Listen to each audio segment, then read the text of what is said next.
Ladies and gentlemen, it is your favorite time of the day. Roundtable Sports presents Fourth and Forever, your daily NFL news, rumor show. Man, the NFL draft is so close. I can smell it. We actually have quite a few representatives going there in person next week, where I'm very excited to see the content that comes out of that damn Roundtable Sports trip. However, there are a couple of storylines that have unearthed during over the weekend, and then also even today, and we were so excited to dive into that. Colby, how you feeling, man? I'm good, man. I took the weekend, relaxed a little bit. My girlfriend went away, right? And she is allergic to everything under the sun. So you can imagine it's pretty hard to eat when she's around. So I actually like when she leaves because I can use that day to relax, watch a movie that, maybe she doesn't, want to watch. Maybe she doesn't like. And I just eat quite literally everything she's allergic to, because that is my only opportunity once a month. So it was a beautiful weekend. So what kind of movies is she not about that you wish she was? Literally everything Marvel, which is literally everything I'm about. So yeah. Really? Yeah. It actually hurts me a little bit because I do my research, when I'm getting ready for bed and whatnot, doing my nightly routine, I'll look up videos about, Doomsday, the upcoming cast, the storylines and rumors. And she's not into that. I'm like, that's sick. Yeah, that's sick. Mine is really dumb comedies. I love dumb comedies, bro. Like Dumb and Dumber? Well, that so for example, Joe Dirt. I would love to watch Joe Dirt. It's one of my favorite stupid comedies. Or Pineapple Express, for example. Just really stupid movies that just get a laugh out of you each and every single time. But hey, you know what? Doesn't matter. It gives me more time to focus on what's important. TD, how you doing? I'm doing great. Getting ready to host the family for Easter this weekend coming up. Ooh. So just getting some stuff together. We moved into a new house, just trying to get the guest rooms and all that good stuff together. So, all that good stuff, man. But yeah. And I'm not gonna be here on Thursday and Friday. I'm sad about that. And Dan's just finding out about that live right now as I see it. Why? Why? What are you doing? Actually, I'll be traveling to pick my daughter up from college for Easter weekend. Hey. All that good stuff. So yeah, just family weekend. It's a family weekend coming up. So yeah, family weekend coming on up. I believe that I still need to ask Troy if he could step in and fill in for the boys over at Fourth and Forever, because you know why? Because things are heating up and we have to discuss several of these topics. But guys, you know what? I think starting off with today's episode is the shot heard around the world was the Derek Carr injury. It sounds like, and it's a really strange series of events, because one would assume that Kellen Moore should have known this the second that he took the head coaching position, because he went on this media campaign saying, oh yeah, of course we restructured Derek Carr. I'm very excited for him to be the quarterback. But now it appears that his shoulder injury is so severe that he is contemplating surgery. I've seen this horse and pony show way too many times to know that Derek Carr is not seeing the field in 2025. And once you add on to it, I think now we are looking at a world where Shedeur Sanders, we can go on ahead and just mark this down as the 9th overall pick to the New Orleans Saints. News came out today that the Browns and the Giants are not selecting him, and he will be falling. So what are your overall thoughts about this Derek Carr injury? What does that mean for the Saints and their move at the quarterback position in 2025? I'm going to start off with TD on this one. Talk to me. What pick do the Saints have again? 9th. 9th pick overall. The 9th overall pick. Have we actually looked at Derek Carr's contract, like the circumstance right now on it? I'm looking at it right now. I'm looking at his cap number, at least from what's projected in 2025. His cap number is $20.4 million. His base salary is 1.2. I'm trying to look at his guaranteed money. Guaranteed money is only 1.2 million. Now, what was weird was that when you looked at his contract even before this offseason, they technically had an out, but still some sort of negative cap implication. So I could understand Saints being the Saints. They've been in cap hell for what seems to be the past eternity. But I feel like that if they wanted to get out, they technically could have, but they just decided just to restructure him to bite the bullet. So it's kind of been a weird situation. Like, not unless Derek Carr was out there throwing BP to his like son's youth baseball program and he threw it out. Doesn't really make a lot of sense to me. Yeah, here's the deal, man. The Saints, with Derek Carr's situation right now, they did, like you said, Dan, they did have an out in which they decided not to truly take the out. This year, he's coming up on a $20.5 million cap hit. The problem is next year, he's a $69 million cap hit. That's the issue. And, being such a grave hit, I just don't know that the team would be willing to actually take that hit. And I doubt it. So I say that to say this: Derek Carr's future with the Saints is pretty much going to be over. Next year, there's going to be a dead cap of about $60 million, but they can spread that out because they also have 3 voidable years. If I were the Saints and you said pick number 8, wait, 9. No, 9. You got to hope Shedeur Sanders falls and go after him. That's it for Derek Carr. If he go, let the man have his surgery. Unless you want to tank for a next year prospect, that's a different story. But you have an opportunity this year, if Shedeur Sanders falls, if he does, that is, to go ahead and take your future. Derek Carr, in my opinion, should not be considered the future of the New Orleans Saints. He's not old. He's 34 years old. He got a lot of football left, but I still put him in the category of Kirk Cousins at this point. Not quite Russell Wilson, but Kirk Cousins, you'll find a team where you can still go start on, but the Saints will be smart to start to save money from a cap standpoint for the future and go ahead and let him be inactive all season, get the surgery, be inactive, and draft your young guy and throw him in the fire with zero expectations. That would be the smart thing. This Derek Carr thing is really just a placeholder, and nobody sees it otherwise. Nobody sees that roster as a Super Bowl contender. So start building something new right now. You're not building around Derek Carr, to be honest. You're just getting by because you've been in cap trouble for several years now. So that's how I see it. And so what are your thoughts on this, Colby? And so does this almost solidify Shedeur to the Saints to you? Yeah, I mean, Derek Carr, when he's on the field, he's not bad. Like, he still plays at a high enough level. The problem is actually getting on the field. And what I always say is, I don't care if you're a 5-star recruit, coming out of college.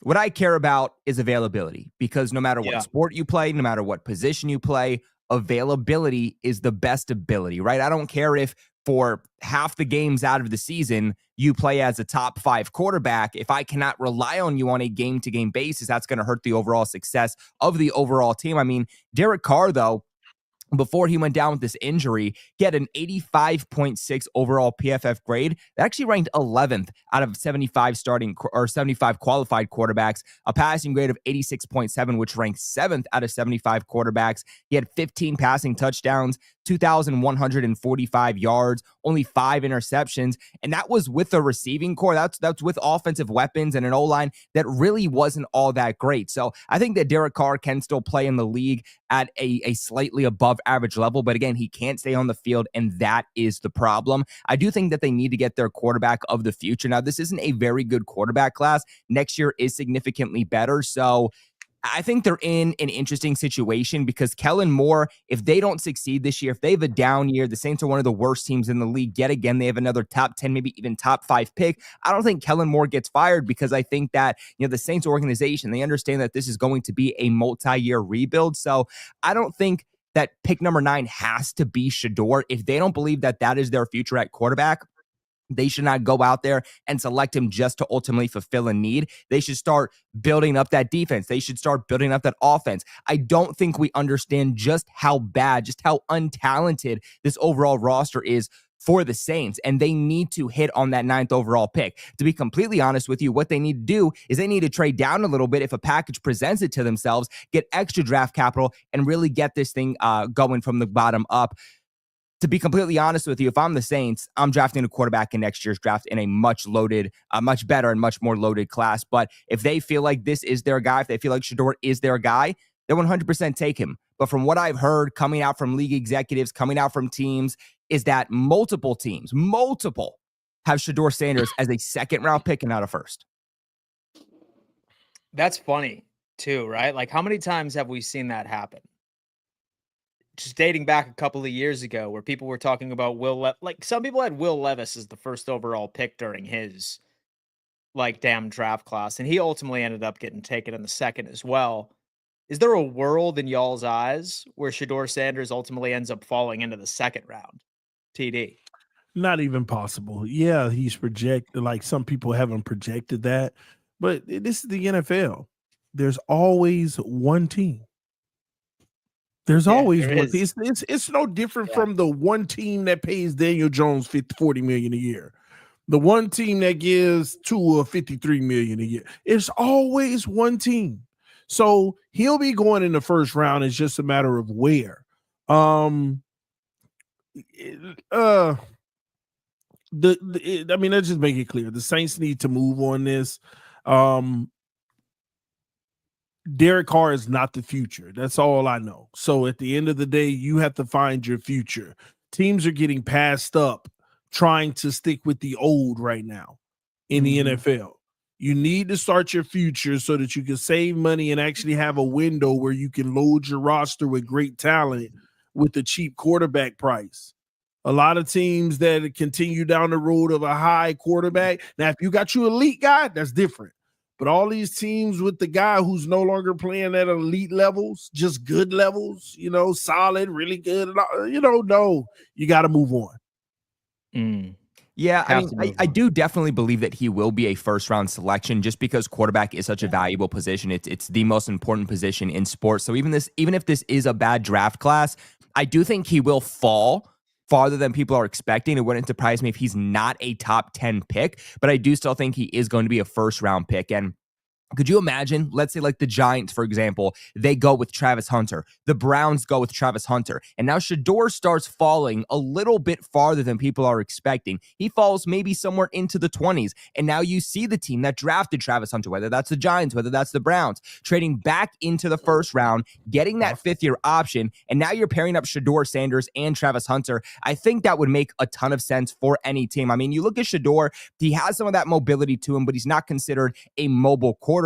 He's actually more considered of a pocket passing quarterback. I think he's the best quarterback throwing past the sticks. This past season, he had an adjusted completion percentage of 81.8%. That was ranked second in the nation. And he had a turnover-worthy play rate of only 1.3%. That was tied for third in the nation. So, like I said, availability is very important with players, but also your ability to not turn the ball over and make smart decisions is also very valuable. And that is something that Shedeur Sanders has. So I do see him as a first-round pick, but I don't think he has the intangibles that should make him a top 10 quarterback.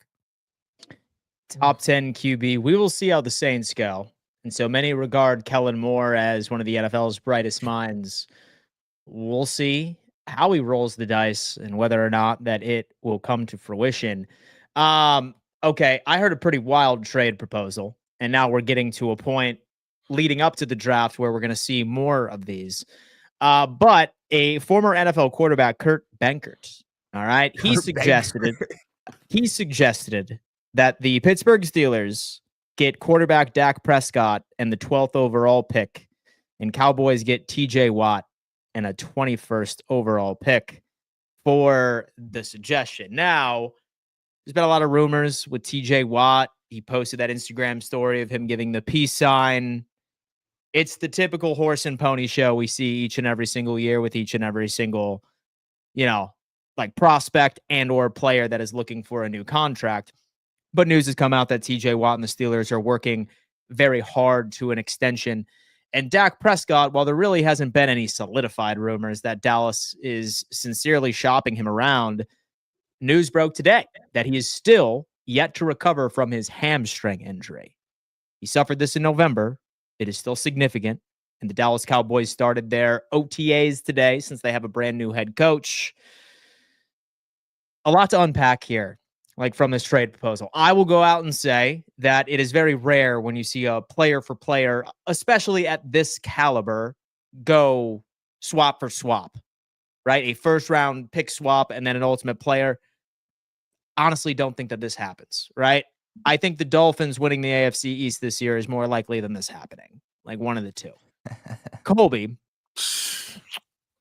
a lot to unpack here. I don't even have a series of questions behind this, but could this be something that you could see coming to fruition? Thoughts on the Dak Prescott situation? Is Dallas going to move on from him eventually? TJ Watt, is he on the move?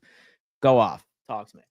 Kurt Benkert, man. I have not heard that name in a minute. And let me tell you, there's a reason I haven't heard that name in a minute. And I think Kurt Benkert knows that his name hasn't been heard in a minute. So he was like, how can I get my name back out there? How can I start, this media career? And he said, it's a dead period of time. Let me just throw something against the wall and see what happens. That's exactly what this was. This would be an absolute L if you're the Steelers and you are Steelers fans. And Mike Tomlin, he's one of the best head coaches all time. I'm sorry, but Mike Tomlin is highly underrated, even very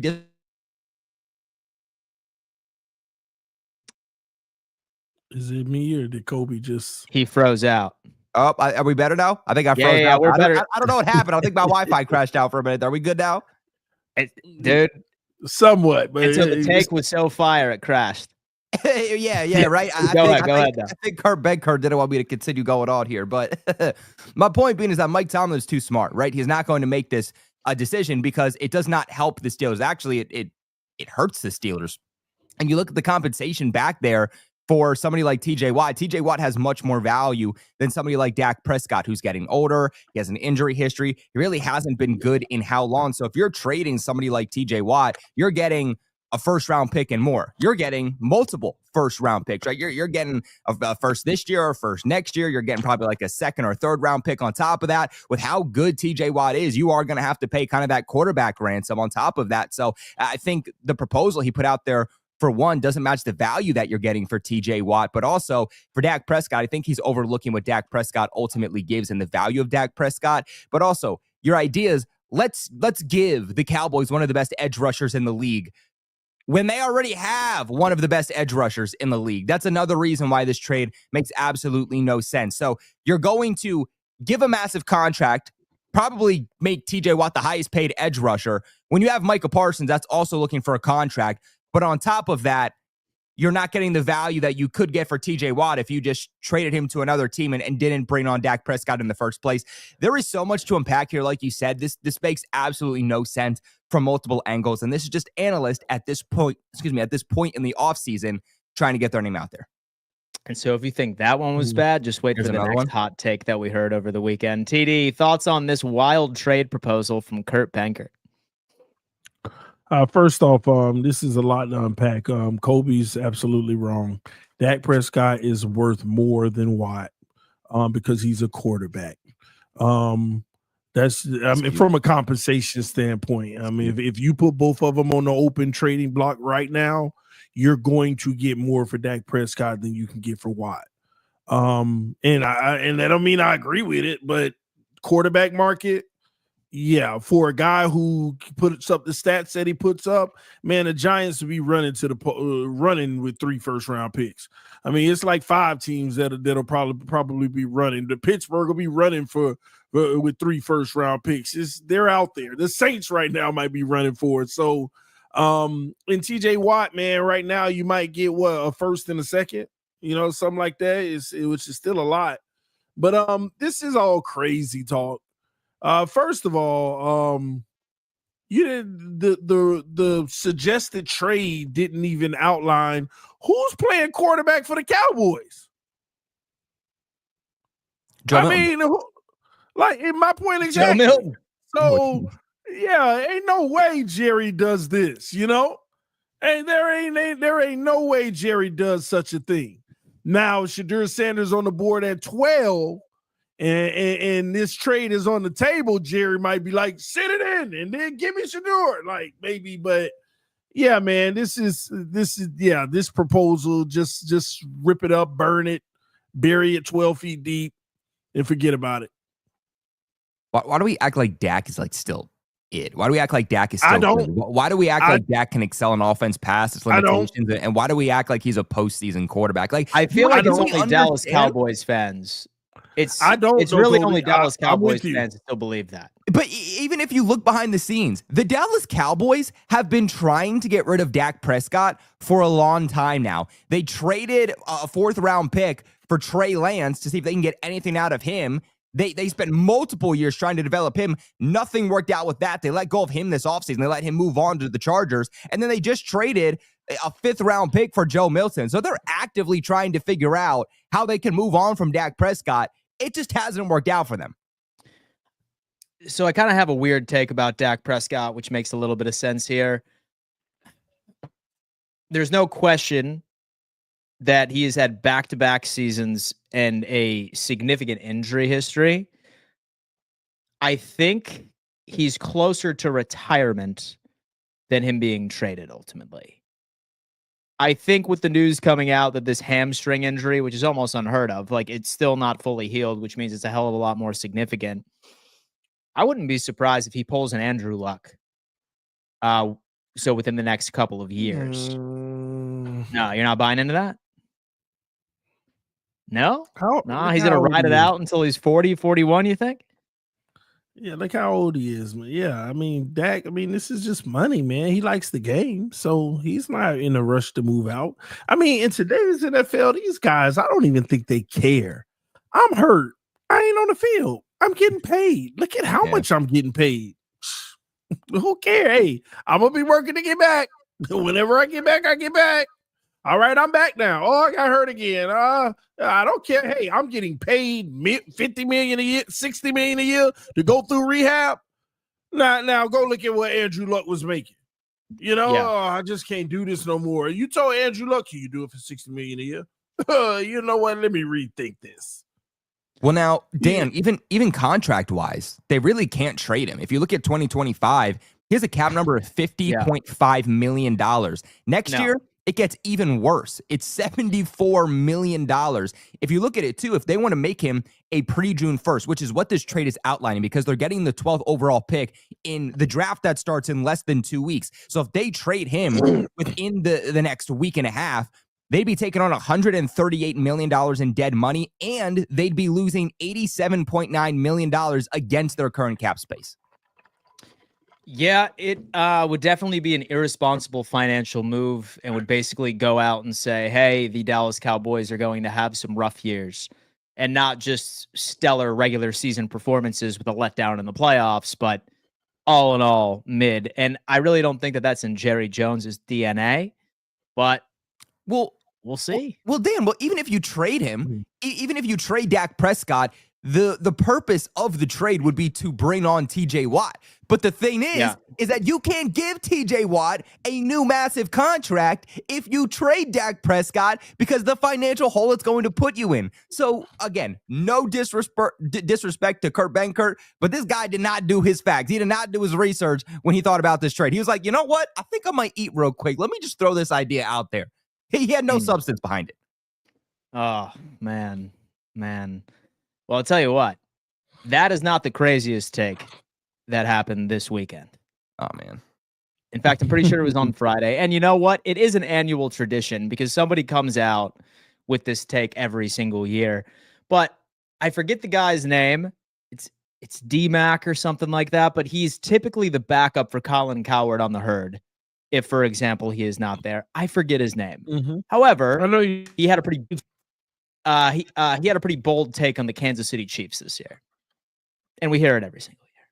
However, he suggests that the Kansas City Chiefs are not only going to take a massive step back this year due to all of the offensive line departures that they saw this year, lack of free agency moves. He's saying that the Kansas City Chiefs will not make the playoffs entirely in 2025. Based off of that, they have gotten worse, that they were the number one team in the NFL for winning one-score games. Two teams in their own division had a higher point differential than them, and all of those teams that were aforementioned finished in the bottom. He's basically saying that all of their one-score games that they won last year is not something that they should be hanging their hat on, but rather something they should be significantly nervous about, since it's largely a crapshoot here. He's saying that Kansas City is not going to make the playoffs at all, and a team is going to dethrone them in the AFC West. I have learned my lesson. I will never say that the Kansas City Chiefs are not going to make the playoffs until proven otherwise. And trust me, I will be celebrating the loudest on the social media spheres.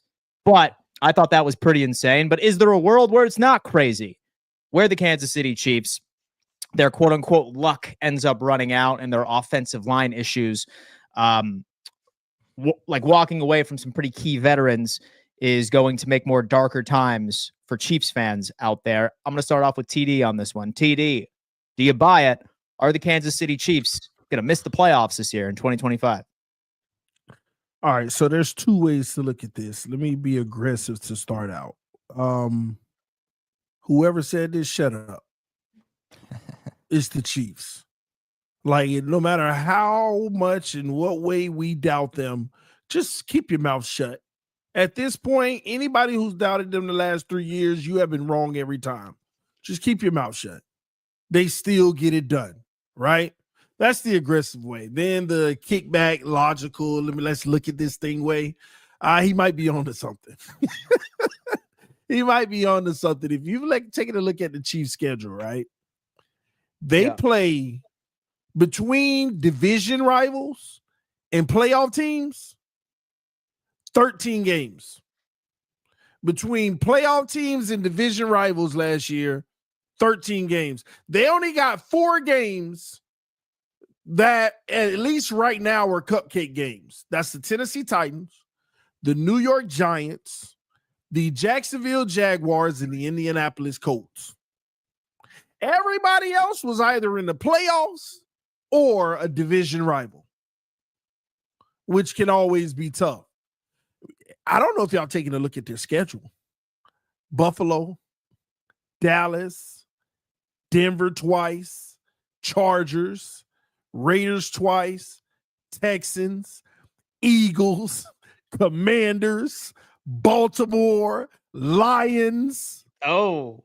Like, they have a tough schedule. They have a gauntlet. This is a tough schedule, but you know what? Miss me with the look at all their less than one possession games.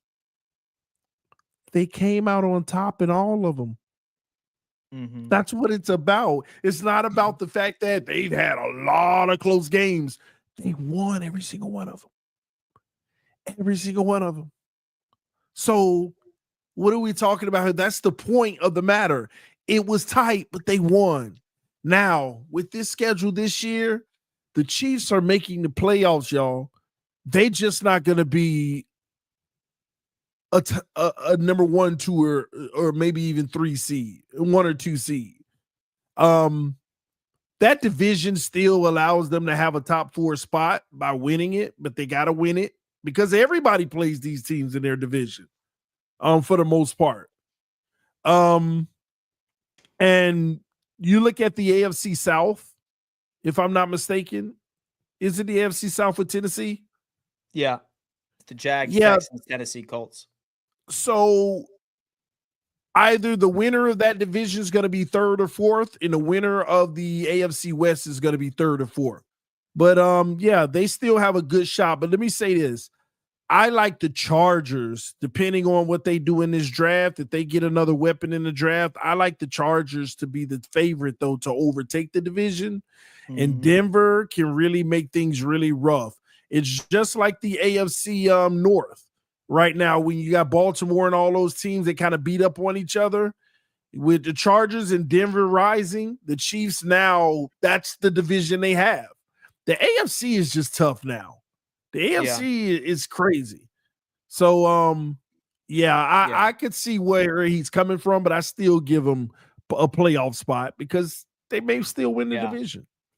See, I'm not going as crazy to say that they're going to miss the playoffs, but I will say that I do not think that they have the 1 seed this year in the playoffs. So that I think that is like a safer take. Is that I think that they'll probably be more realistically like a 3rd and or a 4th, especially with, so of course the AFC North. I don't know. Colby, Thoughts on this? Are the Chiefs really in danger to miss the playoffs entirely in 2025? Man, I would love it. I think we would all love it, right? I think we're all praying on this. And it's kind of like what it was with the Patriots, right? It was like they were good every single year that everybody hated it. And the media every single year would say, this is the cliff. This is the bridge. Brady, Belichick, the Patriots, they're about to fall off of it. And what would the Patriots go and do? Patriots would go win another Super Bowl. But the media would say it because it got clicks. The media would say it because it was what 31 other fan bases wanted to hear. 31 other fan bases don't want to hear about logic. 31 other fan bases just want to hear that their team has a chance. And that's why it gets views, and that's why it gets clicks. But from a realistic standpoint, how can I say something's going to be different when it is the same every single year? It is the same discussion on why people are saying, I don't care what the roster is. I don't care what the strength of schedule is. As long as you have Andy Reid and Patrick Mahomes, I cannot take another team to go to the Super Bowl in the AFC that is not named the Kansas City Chiefs, because it happens year after year after year after year. If it ain't broke, don't fix it. And you look at it, and I believe that this past season, the Chiefs got, 15 wins, which was like a franchise record? Yeah, a lot of those came in one-score games. Yeah, the Chiefs were not the team that we were used to seeing. They were not dominant on offense. Their defense still very good, but their defense did take a step back from the standard that we've seen in recent years. But they still set a franchise record of 15 wins. They still went to the Super Bowl. It doesn't matter how you win games. And I think people get very much distracted of this aspect, if you just barely squeak out games, then I don't care if you win every single game in the season. You're not as good as the teams that lose 4 games, but every single win is blowing out their opponent. It doesn't matter how you win. As long as you win, that is the end goal. And that's exactly what the Kansas City Chiefs are doing. And they faced a lot of adversity last year, right? Travis Kelce, he's starting to fall off. You had Hollywood Brown, one of their biggest offseason additions at wide receiver.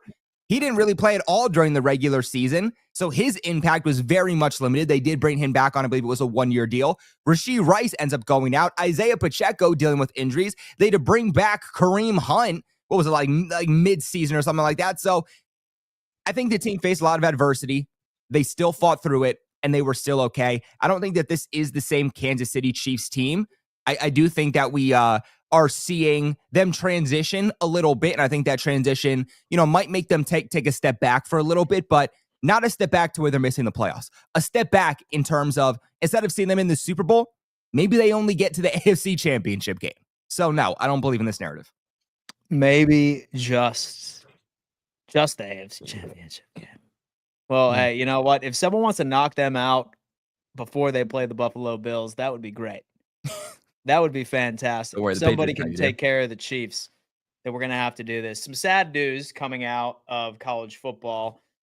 Wide receiver out of LSU, Kyren Lacy, ended up passing away last night. Very, very sad. In case anybody is not caught up to speed of exactly what happened, he was involved in a hit-and-run car accident a few months ago. I wanted to say it was in December. If said thing were not to happen, more than likely he would have been a first-round talent.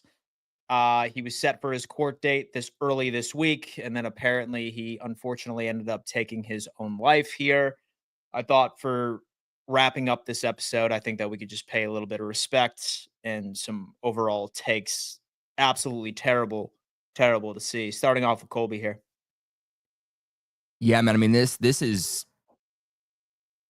shaking up the football community, period. It's not just the NFL. It's not just college football. And I think that, this is hard to talk about. I think it's really hard to talk about for everybody, because Lacy is facing something that I think we all get distracted about a lot. And that's mental health, especially in men, right? People, they don't want to admit that mental health is a real thing, especially with us men who are supposed to be okay and take care of everybody. But in reality, it's okay that we're also going to deal with things, and we're also going to have our demons. And I think people also forget that there is a difference between a bad person and a person that makes bad mistakes. And that's exactly what happened here with Kyren Lacy, a guy that was always known as not just a great player on the field, but a great player off the field. And he made one mistake, which was obviously a very big mistake, but he made one mistake, got behind the wheel, took somebody else's life.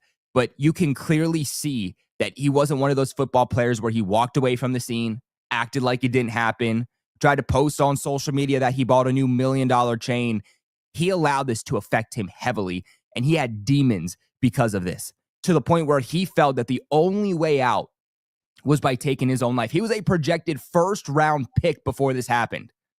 But because of how bad this ate him up, he's falling all the way down to round 5, 6. I mean, he was friends with some of the hottest names in the NFL. I remember when Jaden Daniels and Malik Neighbors were drafted last year, and those guys both were talking about Kyren Lacy and, excited for him to come out of the draft next year. And he was one of those big guys that helped them succeed at LSU. And just seeing them post when this happened was absolutely heartbreaking, man. I mean, he didn't deserve, what happened to him. Ultimately, like I said, I think we all make mistakes, but we're not defined by making one mistakes. We're defined by the multiple decisions we make on an everyday basis. Mental health is a real struggle, and you just wish that you knew it was eating him up this bad so that we could have done something. If you or somebody you know or love seems even a little bit off, reach out. You never know when it's going to be the last opportunity. You don't know how long, how are you? A phone call, a text can really go, and I've been in this situation myself on both ends. So reach out to your family, reach out to your friends, reach out to your loved ones. Always make sure someone is okay, and always be positive. Always try to lift somebody up. Do not define them on a mistake that they made. What are your thoughts on that, TD?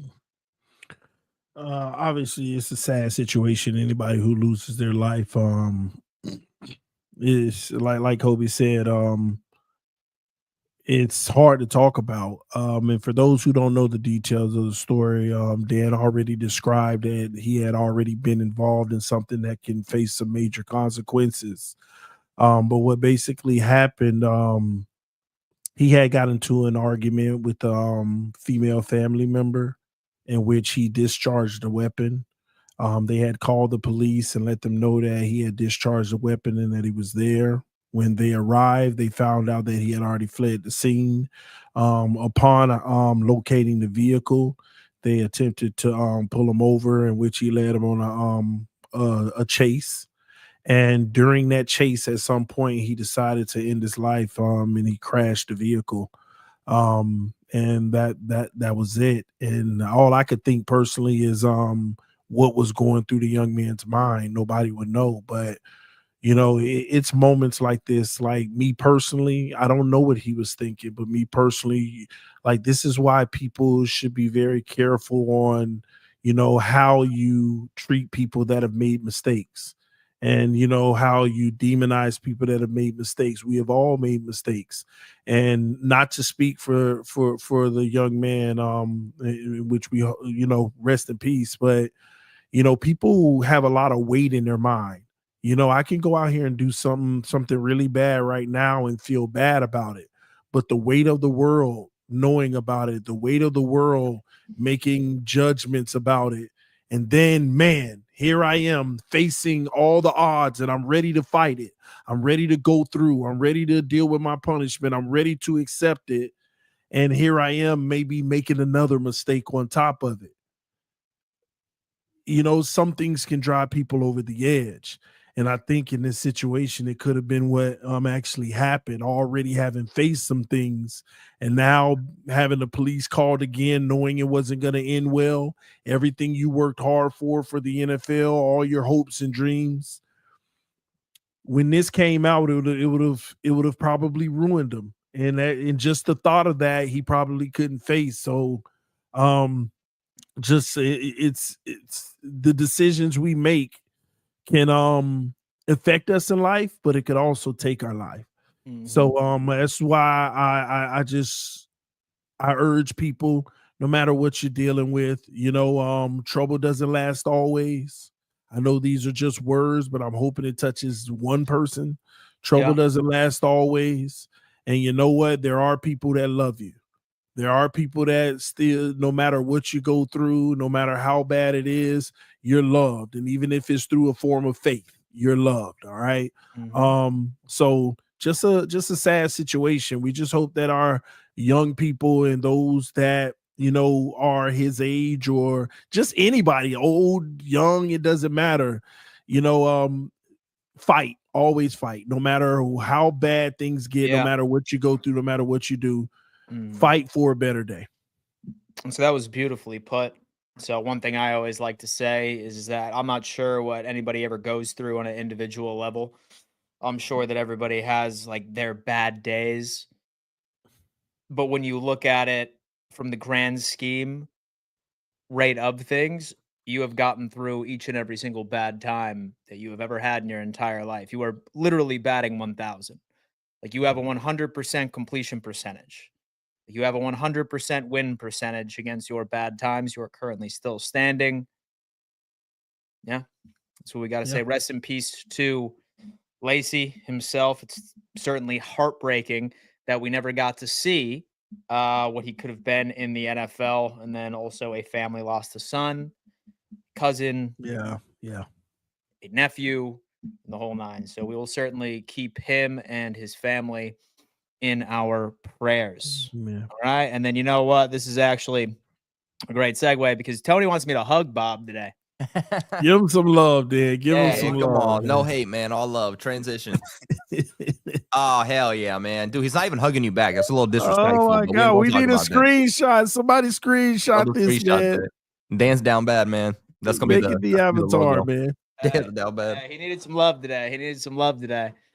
Yeah, no slap from Bob, but don't worry, his time is coming. But folks, that's gonna have to do it for another edition of Fourth and Forever. All right, presented by Roundtable Sports, guys. We are live Monday through Friday at 2 p.m. EST, breaking down all of the NFL news, rumors, and hot takes around the league. If you haven't already, please do us a favor, smash that like button. It propels it out to the YouTube algorithm, so more people that are obsessed with talking ball weekly can discover us. If you are listening on Spotify or Apple Podcasts, if you enjoyed the show, certainly consider leaving us a rating and a review. Colby, thoughts before we set everybody off on this beautiful Monday, April 14th? Talk to us.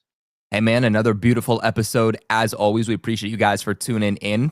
Same time tomorrow, same place tomorrow. Of course, as always, make sure you guys go ahead on this channel that you guys are currently watching. Go ahead and check out Draftaholics. We have a lot of draft-related content leading up to the 2025 NFL Draft. That is right around the bend in less than 2 weeks. If you guys want to educate yourself, get in the mood of draft day and draft content, Draftaholics is the best way to do so.